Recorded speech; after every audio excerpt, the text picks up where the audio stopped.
Fact number 1, सांप का जहर 2 प्रकार का होता है।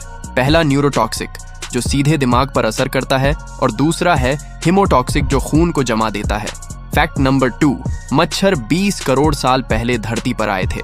फैक्ट नंबर 3, हॉर्सशू क्रेनब नामक केकड़े का खून पूरी दुनिया में सबसे महंगा होता है, जिसकी कीमत 60,000 रुपए प्रति गैलन है। फैक्ट नंबर 4, वैज्ञानिक आज तक नहीं जान पे कि डायनासोर का रंग कैसा था। फैक्ट नंबर 5, एक हमिंग बर्ड का वजन 1 रुपए के सिक्के से भी कम होता है।